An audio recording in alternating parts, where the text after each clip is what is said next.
Hi friends, स्वागत है आपका अपने यूट्यूब चैनल द वैदिक आईक्यू में। और हम लोग पढ़ने वाले हैं क्लास 8 साइंस चैप्टर नंबर 1। ठीक है। क्या है आपका topic? Crop production and management. बहुत ही आसान चैप्टर है और ज़्यादातर चीज़ें आप जानते होंगे। सॉरी, थोड़ा आज मेरा गला खराब है तो आप प्लीज़ बेयर करना, है ना। तो मैं लाइन वाइज नहीं पढ़ाने वाला, है ना।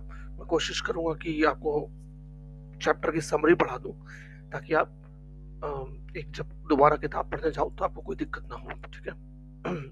आपने देखा होगा कि अगर आप गांव से हो तो आपको पता है कि फील्ड में कौन कौन से जो इक्विपमेंट्स होते हैं, जिसको औजार भी बोलते हैं हम हिंदी में, यूज होते हैं। जैसे खुरपी होती है, सिक्कल, शॉवल, प्लो वगैरह, है ना। हल जिसको बोलते हैं। ठीक। तो आप सब जानते हो कि प्लांट्स वगैरह को भी, हर किसी को जो भी एक लिविंग ऑर्गेनिज्म है उसको फूड चाहिए होता है ना। और प्लांट्स अपना फूड खुद से बनाते हैं। और जितने भी एनिमल्स हैं वो डिपेंडेंट है प्लांट्स पे, है ना। इंक्लूडिंग ह्यूमंस भी अपने फूड के लिए। अब कुछ एनिमल्स जो हैं एनिमल्स को खाते हैं, और कुछ ओमनिवोरस होते हैं जैसे ह्यूमंस, है ना। ह्यूमंस प्लांट भी खाते हैं और एनिमल को भी खाते हैं, है ना। और कई लोग, आप जानते हो ना, मीट भी खाते हैं, कई लोग फिश भी खाते हैं, कई लोग एग भी खाते हैं। और वैसे ही एनिमल्स भी बहुत सारे होते हैं जो सिर्फ प्योर एनिमल को ही खाते हैं। फॉर एग्जांपल आपका टाइगर हो गया, लायन हो गया, है ना, चीता हो गया। तो ये लोग सिर्फ एनिमल पे ही डिपेंडेंट है, छोटे जानवरों को मार के खाते हैं, है ना। कैट वगैरह हुई। बट कई सारे, ज्यादातर जो छोटे जानवर हैं वो सब प्लांट पे डिपेंडेंट होते हैं। ठीक। तो इस तरीके से एक फूड चेन पूरी बनी हुई है ना। चलो, एग्रीकल्चर प्रैक्टिसेस के बारे में पढ़ते हैं हम। क्या है एग्रीकल्चर प्रैक्टिस? सबसे पहले तो आप जानो क्रॉप क्या है। हम क्रॉप प्रोडक्शन पढ़ने वाले हैं एंड मैनेजमेंट, तो उसमें क्रॉप है क्या। जब एक ही प्लांट हो, when plant of the same kind are cultivated at one place on large scale, है ना। जैसे एक बहुत बड़ा खेत हो, उसमें एक ही प्लांट लगा हो, एक ही ऐसा प्लांट हो, है ना, पूरा का पूरा व्हीट का ही हो, या फिर आपका राइस का ही हो, या किसी और चीज का हो, दाल का हो, है ना।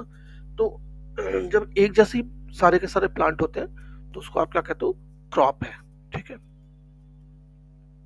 अब क्रॉप्स बहुत सारे टाइप की होती हैं। वेजिटेबल्स होते हैं, फ्रूट्स होते हैं, सीरियल्स भी होते हैं, है ना। सीरियल्स मतलब आपके क्या, जो दाल वगैरह है ना। तो आप जानते हो इंडिया कितनी वास्ट कंट्री है। यहाँ पे अलग अलग जगह अलग अलग टेम्परेचर है, अलग अलग ह्यूमिडिटी है, अलग अलग रेनफॉल होता है एक रीजन में और दूसरे रीजन में, है ना। फॉर एग्जाम्पल आप देखो, जो साउथ का रीजन है इंडिया का, है ना, चेन्नई हुआ, बैंगलोर हुआ, हैदराबाद वगैरह हुआ, साउथ का एरिया, वहाँ बारिश ज़्यादा होती है, गर्मी भी ज़्यादा होती है वहाँ पे, है ना। क्यों? क्योंकि वो इक्वेटर के पास है। और अगर आप उसको दिल्ली से कंपेयर करो तो वहाँ से दिल्ली में रेनफॉल बहुत कम होती है ना। ह्यूमिडिटी भी दिल्ली में कम है, वहाँ ह्यूमिडिटी भी ज़्यादा है क्योंकि वो सी के पास है। ठीक। तो इस तरीके से क्लाइमेटिक कंडीशन भी बहुत कुछ इन्फ्लुएंस करती है क्रॉप के पैटर्न को। ठीक है। अब नॉर्मली दो टाइप के क्रॉपिंग पैटर्न इंडिया में देखे गए हैं। कौन कौन से? खारिफ और राबी। खारिफ क्रॉप्स होते हैं वो क्रॉप्स जो रेनी सीजन में किए जाते हैं, और इनका रेनी सीजन कब से कब होता है इंडिया में? जून टू सितंबर। और खरीफ क्रॉप्स कौन कौन सी है? पैडी, पैडी मीन्स राइस आपका। ठीक है। पैडी, मेज, सोयाबीन, ग्राउंडनट, कॉटन, इन सबको बहुत ज्यादा पानी चाहिए होता है। ठीक है। और पानी चाहिए तो इसीलिए इनको रेनी सीजन में लगाया जाता है। और राबी क्रॉप्स कौन सी हैं? जो विंटर सीजन में लगाई जाती है। ठीक है। और विंटर सीजन कब से कब आपका है? अक्टूबर टू मार्च, है ना। एग्जाम्पल कौन कौन से है इसमें? वीट, ग्राम, पी, मस्टर्ड, लिंसेड वगैरह, ये राबी क्रॉप्स है आपकी। ठीक है। फिर समर में क्या करते हैं आपका क्वेश्चन होगा। समर में भी हम लगाते हैं, पल्सेस लगाते हैं, वेजिटेबल्स लगाते हैं। कई जगह पे आपका वीट भी होता है क्योंकि आजकल तो आप कंट्रोल कर सकते हो चीज़ों को लेकर के ना, इरिगेशन वगैरह को लेकर के आप कंट्रोल कर सकते हो, या प्राइस भी लगाया जाता है कई जगह पे। ठीक है। अब क्वेश्चन उठता है, what are the basic practices of crop production. देखो, आप कैसे करते हो क्रॉप का कल्टीवेशन? उसके लिए बहुत सारे छोटी छोटी एक्टिविटी करनी पड़ती है। फॉर एग्जाम्पल, छोटी छोटी तो नहीं, बड़े लेवल पर करो तो बड़ी एक्टिविटी। अगर आप, आपके घर में कोई गार्डन है, या आपने कोई प्लांट लगा रखा है ना, गमले में ही लगा रखा है, तो आप क्या करते हो? उसको रोज पानी डालते हो, है ना। उस पर टाइम टू टाइम कभी कभी कहीं से लाके गोबर भी डालते हो, है ना? मम्मी कहती है ना गोबर वोबर डाल दो उसमें या कुछ खाने का वेस्ट हो, वर्मी पोस्ट हो, वो डाल देते हैं ताकि उसको ग्रो कर सके बेटर तरीके से, है ना? तो इसी तरीके से जो फार्मर्स होता है वो भी बहुत सारी एक्टिविटीज करता है हम क्रॉप को लगाने में। कौन कौन सी एक्टिविटीज है? तो आपकी टोटल 7 एक्टिविटीज होती हैं। कौन कौन सी? Preparation of soil, sowing, adding manure and fertilisers, irrigation, protection from weeds, harvesting and storage. ठीक है, अब हम इन सबको एक एक करके देखते हैं डिटेल में। प्रिपरेशन ऑफ सॉइल, सॉइल की प्रिपरेशन का क्या मतलब है? आपने देखा किसान जो है खेत में हल लेकर के खेती करता रहता है। ये देखो हल कैसा होता है, ऐसे आपने सीन देखा कभी गांव में कि 2 गाय को लेकर के और एक किसान अपना खेती कर रहा होता है ना? ये हल इसको बोलते हैं, ठीक है? इसको इंग्लिश में बोलते हैं प्लो। ठीक है, प्लो किस चीज का होता है? प्लो शाफ्ट का बना हुआ होता है। ये वाला लंबे वाला प्लो शाफ्ट कहलाता है। ठीक है, जो उनके कंधों पे होता है, किसके? कैटल के, उसको कहते हैं बीम। ठीक, और जो पीछे का हिस्सा है ये वाला, इसके सबसे आगे में आप देख रहे हो आयरन टिप लगी हुई होती है। नॉर्मली आयरन टिप ही होता है मैक्सिमम टाइम, लेकिन कई बार आप विदाउट आयरन टिप भी देख सकते हो। ठीक है, इसको क्या बोलते हैं हम? प्लो शेयर बोलते हैं। ठीक, तो ये कंपोनेंट है पूरा आपका प्लो का जिसको हिंदी में हम हल बोलते हैं। तो आपने ऐसा सीन जरूर देखा होगा गाँव में, है ना? तो वो क्या करता है आपका फार्मर, वो जरा भी, वो सबसे पहले क्या करता है, खेत में लेके जाता है अपने बैलों को और वहाँ प्लो चलाता है। वो ऐसा क्यों करता है? ताकि जो सॉइल है वो लूज हो सके, है ना? और लूज क्यों करना चाहते हैं हम सॉइल को? ताकि वहाँ जो अर्थ फॉर्म है, माइक्रोब्स है प्रेजेंट है, उनकी ग्रोथ हो सके बेटर तरीके से। मोरओवर और क्या होता है, आप जानते हो कि वहाँ पे पुराने प्लांट्स भी मरते रहते हैं, है ना, फील्ड में, और कुछ एक लिविंग ऑर्गेनिज्म भी मरते हैं। तो जब वो मरते हैं तो वो अपर लेयर पे रह जाते हैं, है ना? कई बार नीचे भी दब जाते हैं। और प्लांट्स जो है ग्रो जब करता है तो उसकी जो रूट होती है वो ड्रॉ करती है न्यूट्रिएंट्स को। तो ये अगर हम उसको एक्सपोज कर सके रूट्स को ना, तो इसलिए हम उसको क्या करते हैं, इजिली उसको हम क्लोज से करके मूव करा देते हैं ना, लूज कराते हैं सॉइल को, ताकि ये वाले जो डेड प्लांट्स एनिमल्स जो डिकम्पोज होकर के एक न्यूट्रिएंट का ग्रुप बन गए हैं, वो प्लांट्स को हमें मिल सके। ठीक है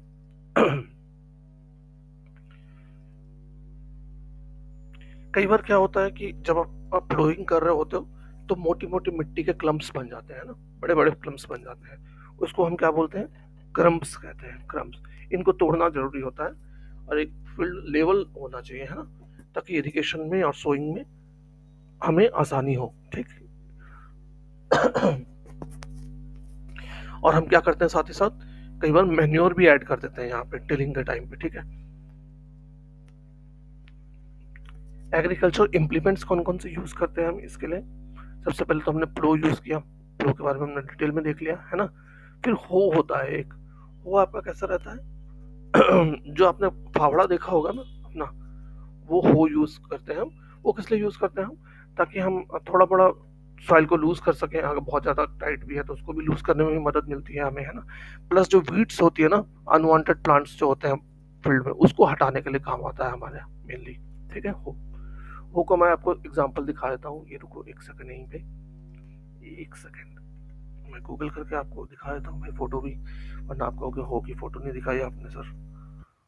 ये लो हो की फोटो, इमेजेस में जा करके ये देख रहे हो, ये फावड़ा है ना। अब ये कई टाइप के हो सकते हैं, आपका ऐसा भी हो सकता है, ऐसा भी हो सकता है। नॉर्मली हमने ऐसी इसी टाइप का देखा है ना अपने यहाँ, बट ये ऐसा भी होते हैं कई जगह पे मॉडर्न आजकल। ठीक चलो, वो हो गया आपका। और क्या भाई? कल्टीवेटर। कल्टीवेटर कौन सा? ये देखा ट्रैक्टर के पीछे में लगा हुआ होता है, ये भी दिखा देते हैं आपको यहाँ पे बड़ी फोटो में।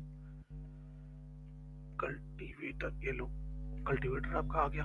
ये देख रहे हो ये कितना है?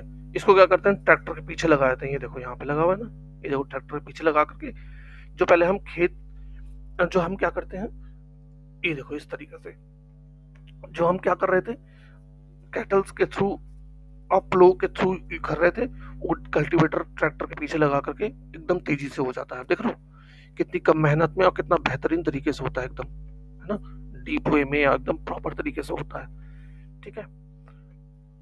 तो कल्टीवेटर भी एक बहुत इंपॉर्टेंट इम्प्लीमेंट है, ये सब इक्विपमेंट है हमारा, है ना। अब सेकंड आता है आपका एक्टिविटी कौन सी, सोइंग की। अब आपने जब सॉइल को लूज कर लिया है तो अब हम क्या करेंगे, वहां पे सीड डालेंगे, है ना।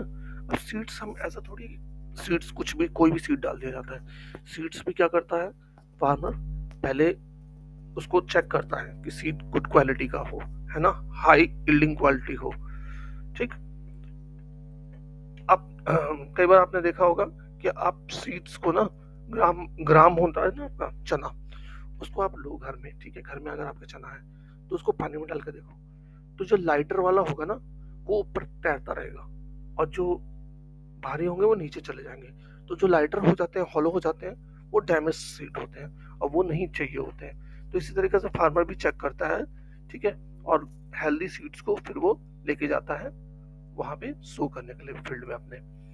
दो तरीके के इक्विपमेंट यूज करता है, ट्रेडिशनल टूल, ठीक है, ये फनल टाइप का है, ये देख रहे हो फनल टाइप का है, ये फनल में सीड्स डाल देता है और फिर ये कैटल को आगे बढ़ाता रहता है और वो फील्ड में अंदर सॉइल में जाते रहते हैं सीड्स। ठीक।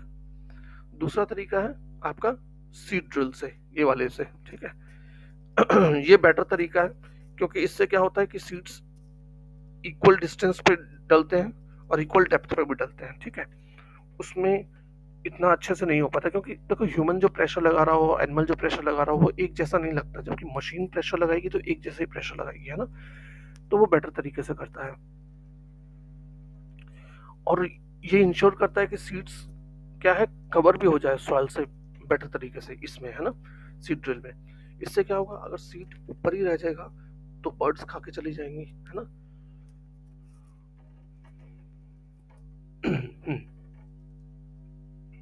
ठीक है। साथ ही साथ अप्रोप्रिएट डिस्टेंस भी होना बहुत जरूरी है दो सीड्स के बीच में, क्यों, क्योंकि एक ही जगह पे अगर ज्यादा हो जाएंगे तो ओवर क्राउडिंग हो जाएगा प्लांट्स का, है ना। आगे चल के वो प्लांट ही तो बनने वाले हैं। अगर प्लांट एक जगह पे ज्यादा होंगे तो वो क्या आपस में लड़ाई करेंगे, सनलाइट के लिए लड़ाई करेंगे, एक दूसरे को ढक देंगे, है ना। तो प्लांट की ग्रोथ बेटर नहीं हो पाएगी। न्यूट्रिएंट कम जगह में तो कम ही रहेगा, अगर वहां पे दो लोगों को खड़ा कर दिया जाए और कम न्यूट्रिएंट के लिए कर दिया जाए तो फिर लड़ाई होगी उनकी, है ना। वाटर भी लिमिटेड होगा कम जगह पे, तो इस चलते इक्वी डिस्टेंस में होना बहुत जरूरी है। एडिंग मैन्योर्स एंड फर्टिलाइजर्स, ये आपकी तीसरी एक्टिविटी है। अब क्या करता है प्लांट, देखो हर किसी को न्यूट्रिएंट चाहिए होता है, हमें भी बहुत सारे न्यूट्रिएंट हमें चाहिए होते हैं ना, इसलिए आप दूध पीते हो, मम्मी बोलती है ना आपके दूध पियो, दूध पियो, या ग्रीन वेजिटेबल्स खाओ, है ना। तो उसी तरीके से प्लांट को भी चाहिए होता है न्यूट्रिएंट्स। वो हम कैसे देते हैं उसको, मैन्योर्स और फर्टिलाइजर्स से। अब मैन्योर और फर्टिलाइजर क्या है भाई, मैन्योर आप जानते हो ना कि जो डिकम्पोज्ड एनिमल वेस्ट या प्लांट वेस्ट होता है, वो जब डिकम्पोज हो जाता है तो उसको हम मैन्योर कहते हैं ना। और कई बार हम क्या करते हैं, इसको हम एक ओपन फील्ड में एनिमल वेस्ट और आपका जैसे काउडंग वगैरह है वहाँ डालते हैं, साथ में सूखे पत्ते भी डाल देते हैं, वो धीरे धीरे डिकम्पोज हो जाता है, खाद बन जाता है ना, उसको मैन्योर बोलते हैं। फिर उसको हम फील्ड में डाल देते हैं और ये बहुत ही बेटर है क्योंकि ये जो है फील्ड की क्या करता है, आपका न्यूट्रिएंट इंप्रूव कर देता है, न्यूट्रिएंट बढ़ा देता है। वर्मी पोस्टिंग के बारे में आपने पहली क्लास में ही पढ़ा हुआ है, पहले ही पढ़ा हुआ है ना। देखो आपको एक छोटा सा एग्जांपल भी यहाँ ये लोग एक एक्टिविटी दी हुई है इन्होंने, है ना, कि तीन ले लो आप, पॉट ले लो, इसमें अलग अलग सेम ले लो प्लांट, एक में आप मैन्योर डालो, ठीक, एक में आप फर्टिलाइजर डालो, एक में कुछ भी मत डालो, इक्वली वाटर दो, इक्वली केयर करो, फिर देखो किसकी ग्रोथ ज्यादा होती है, ठीक है। मैन्योर के बारे में तो आप जान गए, फर्टिलाइजर्स के बारे में जानना है। फर्टिलाइजर्स क्या होता है, फर्टिलाइजर्स केमिकल्स होते हैं, है ना, जो कि रिच होते हैं एक पर्टिकुलर न्यूट्रिएंट में, सिर्फ एक ही न्यूट्रिएंट में होते हैं वो पर्टिकुलर, ठीक। और ये फैक्ट्रीज में प्रोड्यूस किए जाते हैं। एग्जाम्पल क्या है न्यूट्रिएंट फर्टिलाइजर्स का, urea, ammonium sulphate, super phosphate, potash, NPK, आपको याद होने चाहिए, ठीक है ना, ये वाले एग्जांपल्स जो हैं। फर्टिलाइजर्स भी हेल्प करता है फार्मर्स की ताकि उनको बेटर यील्ड मिल सके, है ना। लेकिन एक्सेसिव यूज ऑफ फर्टिलाइजर से क्या होता है, सॉइल की फर्टिलिटी कम हो जाती है और ये वाटर पॉल्यूशन भी करता है, ठीक है। तो फर्टिलिटी बनाए रखने के लिए आपको क्या करना चाहिए, मैन्योर, ऑर्गेनिक मैन्योर यूज करना चाहिए, है ना। मैन्योर के यूज से और क्या हमें फायदा मिलता है, सॉइल का टेक्सचर बेटर होता है ना, सॉइल में वाटर रिटेनिंग कैपेसिटी बढ़ती है, न्यूट्रिएंट तो बढ़ता ही बढ़ता है। दूसरा तरीका क्या हो सकता है कि हम सॉइल का न्यूट्रिएंट कैसे बढ़ाएं, तो क्रॉप रोटेशन, है ना। क्रॉप रोटेशन का क्या मतलब है कि एक बार ये क्रॉप लगाओ, दूसरी बार दूसरा क्रॉप लगाओ। दूसरा क्रॉप कौन सा नॉर्मली लगाया जाता है, जो आपका नाइट्रोजन फिक्सिंग हो, ऐसे, है ना। नाइट्रोजन फिक्सिंग है जैसे आपका पीज वगैरह, है ना, पी हुआ या आपके लेग्यूम्स हुए, ये लोग नेचुरली नाइट्रोजन फिक्स करते हैं सॉइल में। और नाइट्रोजन बहुत इंपॉर्टेंट एक न्यूट्रिएंट है प्लांट की ग्रोथ में, ठीक है। फर्टिलाइजर और मैन्योर के बीच में डिफरेंस क्या है, थोड़ा सा देख लो। फर्टिलाइजर क्या है, मैन मेड इनऑर्गेनिक सॉल्ट है। मैन्योर क्या है, नेचुरल सब्सटेंस है obtained from decomposition of cattle dung and plant residue. Fertilizers are prepared in factories. Manure can be prepared in the field. Fertilizer does not provide any humidity to the soil, humus to the soil. Manure provides humus to the soil. Fertilizers are very rich in plant nutrient. Manures are relatively less rich. ठीक है, fertiliser से कम rich होते हैं ये। आप देखो क्या advantages है मैन्योर का, enhances water holding capacity, soil को porous बनाता है, which helps in the exchange of gases, increases the number of microbes, friendly microbes, है ना। कुछ जो छोटे छोटे माइक्रोब्स होते हैं वो प्लांट की ग्रोथ के लिए बहुत इंपॉर्टेंट होते हैं, ठीक है, जो सॉइल की फर्टिलिटी बनाए रखने में बहुत इंपॉर्टेंट होते हैं, तो वो भी मैन्योर से हमें मिल जाती है। और improves texture of the soil, ठीक है। ये एडवांटेजेस हैं मैन्योर के, ये याद रखना, ये बहुत बार आता है एग्जाम में। अब आपने क्या क्या कर लिया, आपने आपने हल चला लिया, आपने सीड भी बो लिया, आपने फर्टिलाइजर भी डाल लिया, अब क्या करोगे, अब उसको पानी डालोगे ना, तभी तो वो ग्रो करेगा। तो इसको कहते हैं हम इरिगेशन। इरिगेशन का मतलब क्या है, पानी तो हर किसी को चाहिए होता है ना। चाहे कोई भी लिविंग ऑर्गेनिज्म हो, प्लांट भी लिविंग ऑर्गेनिज्म है। प्लांट का 90% प्लांट 90% वाटर ही होता है, ठीक है। और प्लांट को वाटर क्यों चाहिए होता है, एक तो अपने ग्रोथ के लिए और चाहिए, डेवलपमेंट के लिए चाहिए, साथ में वो आपका जितने भी न्यूट्रिएंट्स होते हैं सॉइल में वो वाटर के थ्रू एब्सॉर्ब करता है ना। तो इस तरीके से वो हर पार्ट में चला जाता है प्लांट के न्यूट्रिएंट, है ना। साथ ही साथ वाटर क्या करता है, क्रॉप को प्रोटेक्ट भी करता है from Frost and hot air currents. जब गर्मी में देखो कितनी गर्मी चलती है, तो उस समय क्या होता है, पानी तो पेड़ भी सूख जा सकता है ना। तो उसके लिए क्या होता है, जब पानी उसको रेगुलर मिलता रहता है तो ट्रांसपिरेशन करके, है ना, जैसे हमें पसीना आता है वैसे ही उनको भी ट्रांसपिरेशन करके वो अपने आप को एवापोरेशन करा के लीव्स से बचा सकते हैं, है ना। और फ्रॉस्ट में भी वो अपने आप को बचाते हैं, ठंडी हवा में भी वाटर को बचाता है। Supply of water to crops at regular interval is called irrigation, ठीक है। रेगुलर इंटरवल पे जब हम पानी देते हैं क्रॉप को, उसको बोलते हैं irrigation. Time of frequency of irrigation vary करती है from crop to crop, soil to soil, season to season. क्या मतलब है इसका, कि आपको कितनी बार पानी देना है ना, कितनी देर तक पानी देना है। एक होगा ना, ऐसा थोड़ी दिन में 10 बार पानी देना है, या फिर हर बार जा रहे हो तो 8-8 3-3 घंटे के लिए चला के आ जा रहे हो, ऐसा थोड़ी करोगे। हो भी सकता है ऐसा करना पड़ जाए, डिपेंड किस पे करता है कि क्रॉप कौन सा लगाया आपने, सबसे पहला तो ये। फिर आपकी दूसरा फैक्टर क्या होता है कि आपकी सॉइल कौन सी है ना। तीसरा फैक्टर सीजन कौन सा है, जैसे समर का सीजन है तो उस समय पानी ज्यादा लगेगा, है ना, क्योंकि एवापोरेशन हो जाता है पानी का, उड़ जाता है, सॉइल से भी उड़ जाता है, लीफ से भी उड़ जाता है ना। तो उसमें पानी चाहिए, ज्यादा चाहिए।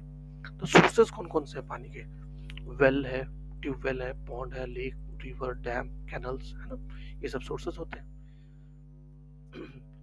अब हम सोर्सेज तो पता है, बट सोर्सेज से हम अपने खेत तक कैसे पानी लाएंगे, तो उसके लिए भी कुछ एक मेथड्स हैं, आपके ट्रेडिशनल मेथड्स हैं कुछ एक। तो जैसे आप देखो मोट पुली सिस्टम, कौन सा है, ये देखो, ये लगा हुआ है ना, पुली लगा हुआ है इसमें, तो वो नीचे डालता है, फिर उसको पुली के थ्रू खींचता है, ऊपर आ जाता है। Chain pump, pump, chain pump यहाँ पे ढंग से नहीं दिख रहा, मैं आपको यहाँ दिखाता हूँ। चेन पंप,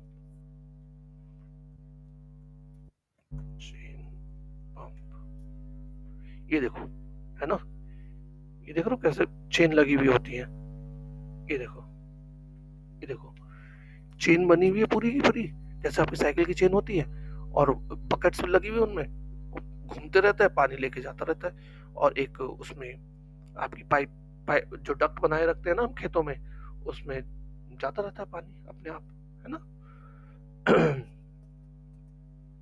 ये देखो, ये ऐसे क्या क्यारियां बनाई हुई होती है ना हमने, तो उसमें डालता रहता है वहां से, अब वो अपने आप पानी आगे बढ़ता रहता है, ठीक है। Chain pulley system, chain pump system.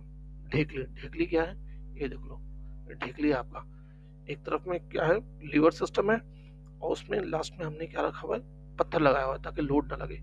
आप यहाँ से नीचे दबाते हो, एकदम इजीली हो जाता है, और वापस उसको खींच लेता है जब वो भर जाता है ना। जब खाली होता है तो आप आराम से इसको नीचे कर सकते हो, भर जाता है तभी तो दिक्कत होती है उठाने में, तो उसके लिए ये लोड है काउंटर वेट, उसको उठा लेता है।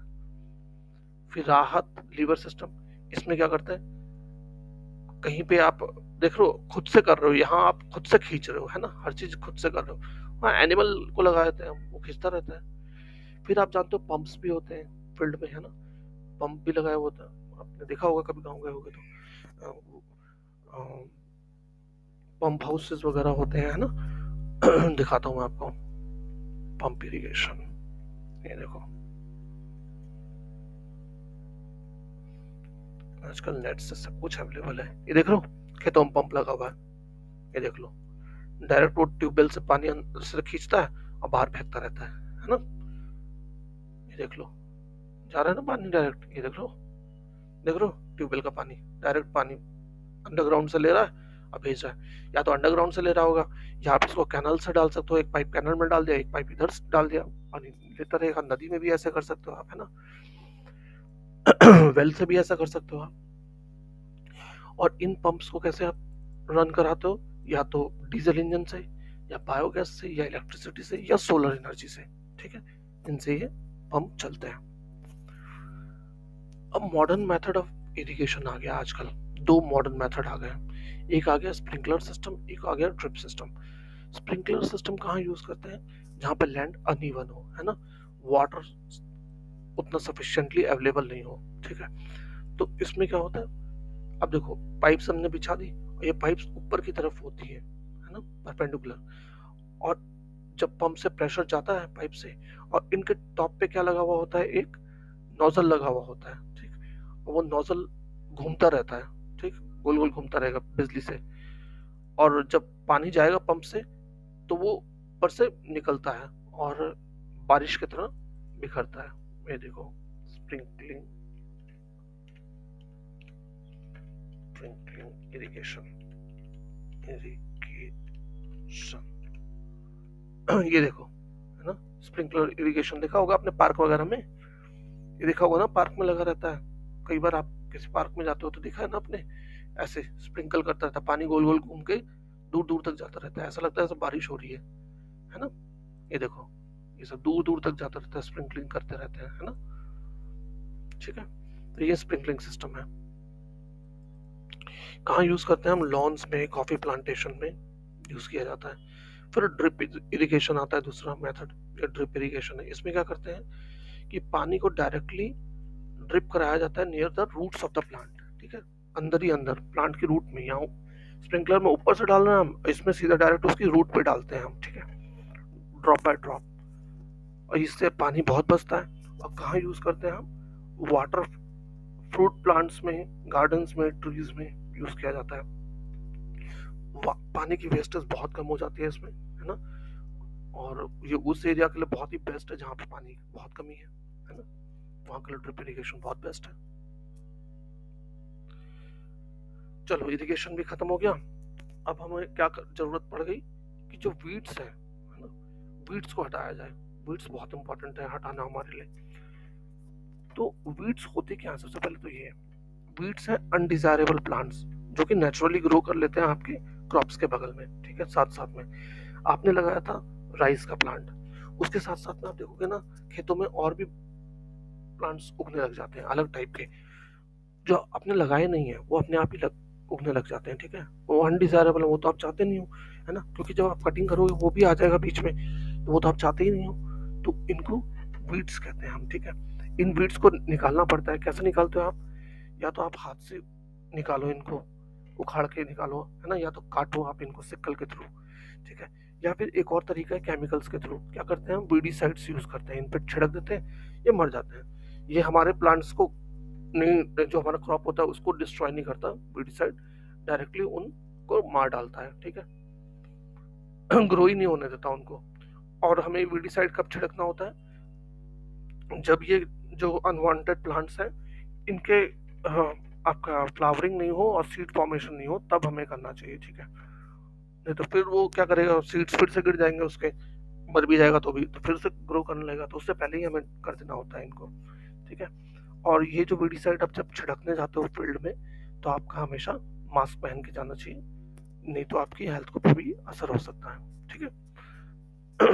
Last, harvesting. हार्वेस्टिंग मतलब क्या है? आपका कटिंग करना, क्रॉप को कटिंग जो करना है हमने, कट कब करेंगे? जब वो मैच्योर हो जाएगा, है ना, जब वो बन जाएगा, रेडी हो जाएगा, तब हम उसको हार्वेस्टिंग करते हैं।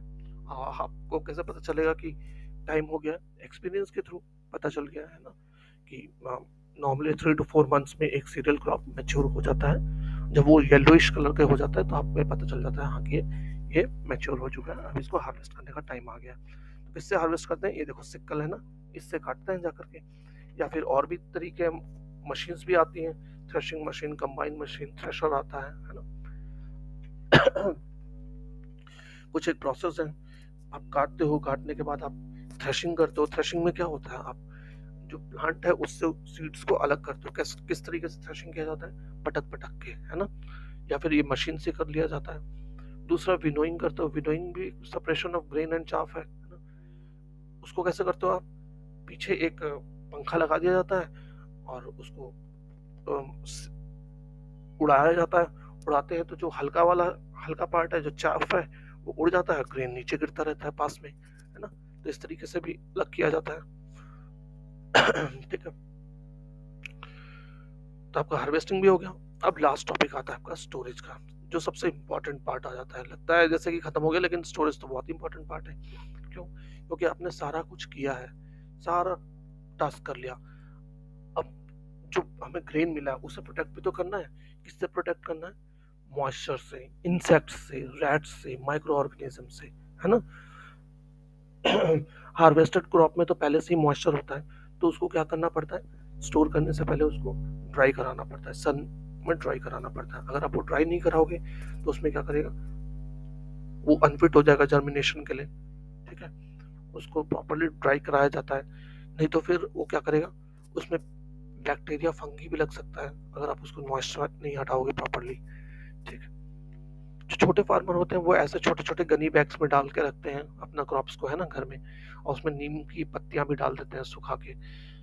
लेकिन जो बड़े लेवल पे होता है वो ऐसे बड़ी बड़ी ग्रेनरीज होती हैं, ठीक है, इसमें डायरेक्ट उलट दिया जाता है उसको, ठीक, ऐसे बोरियों में नहीं रखा जाता, डायरेक्ट डाल दिया जाता है, ठीक है ना। और इनको जो गोडाउन होते हैं वहां पे केमिकल ट्रीटमेंट भी करना पड़ता है, ताकि कोई पेस्ट, माइक्रो ऑर्गेनिज्म उन पे अटैक ना कर दे, ठीक है। अब फूड फ्रॉम एनिमल्स हमें कैसे मिलता है? फूड फ्रॉम एनिमल्स तो हम जानते ही, कोई कुछ कुछ लोग मीट खाते हैं, कुछ लोग एग खाते हैं, कुछ लोग फिश खाते हैं, है ना। और प्लांट से रिलेटेड चीजें तो हम खाते ही खाते हैं। नॉन वेजिटेरियन भी बहुत सारे लोग होते हैं, है ना। तो प्लांट्स, जो जैसे हम प्लांट्स की केयर करते हैं बहुत ज़्यादा, वैसे एनिमल्स की भी बहुत केयर करनी पड़ती है आपको।